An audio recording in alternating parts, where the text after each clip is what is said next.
Welcome you onto the court here in Gill Coliseum. Brenden Slaughter alongside Keenan Puncocher as Oregon State defeated the Creighton Blue Jays to advance to the Sweet 16 for the second straight year, where last year they defeated the DePaul Blue Demons and then went on to beat Baylor and so on and so forth. Beavers make a return to the Sweet 16. Keenan, how did they get it done today against a really good Creighton team that arguably, I thought, had a really good chance to win in this game down the stretch? They absolutely did. If you just look at their first quarter performance on Friday, they scored 27 first quarter points. Beavers holding to just 27 points at the half in this game. Right. So I'm going to say it's the Beavers really playing sound defense. That's kind of how they've won a lot of games. They put their defense on their back. They've won them that many games through there. And so I'm going to say it's their defense tonight. Right. Sound performance, much better than what we saw on Friday. A lot less open looks from three. This was a team that Coach Ruick said could hit a lot of threes. They did on Friday against Toledo, hitting 10 threes. In this game, they only hit 2. So Beavers playing great defense. That coupled with great play by Gabby Hansen. She stepped up in a great senior role, as well as Brianna Brown. Really all the seniors, and Colby Orm and Sydney Weiss, they had a great game.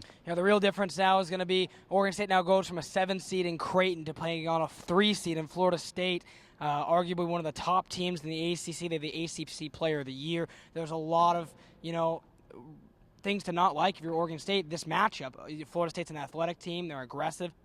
And the interesting thing is going to be is who can get the edge. However, Keenan, I think an advantage for Oregon State is that Florida State's got to travel 4 hours across country and go into a different time zone. Oregon State, just a little hour-and-a-half flight down to Stockton, maybe even actually a little bit less. That just, I think that's got to be an advantage for the Beavers. Right, and it certainly allows fans to travel to Stockton. It's, 8+ hour drive away. It's not too far. Fans, maybe making a weekend out of it, they can come down and support their crowd. Like we saw today, it was almost as full as the sellout in Stanford. There was a lot of fans here, so I would expect the fans travel very well. They love their Beavers.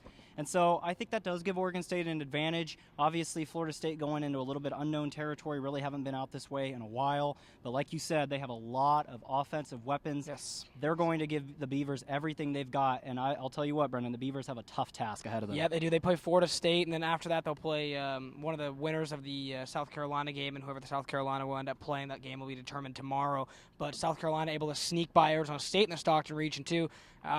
South Carolina, that was against a 9-seed Arizona State. South Carolina, you mentioned to me, you thought was one of the weaker 1 seeds. I think they kind of proved it today because Arizona State, I know I'm not giving them any disrespect by any means, but South Carolina should have won that game against a 9-seed convincingly.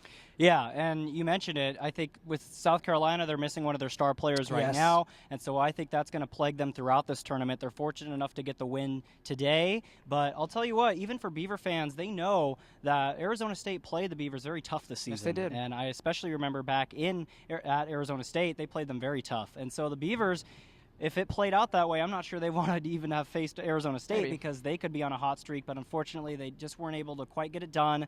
But South Carolina, they're a team that's still reeling from their injury. It'll be interesting to see how they rebound, if they can come out in the Sweet 16 and beyond. It'll be interesting, but I'll tell you what, the Beavers maybe had an easy bracket going in, but now it's tough. Yeah, all the players mentioned just how sweet this Sweet 16 was this year, and more than anything, just how it's nice to get back. So make sure to check out orangebeannetwork.com for all the rest of our coverage from this game, and make sure to check out orangebeannetwork.com for all of our continuing coverage for Oregon State women's basketball and more. So for Keenan Puncocher, I'm Brenden Slaughter, signing off.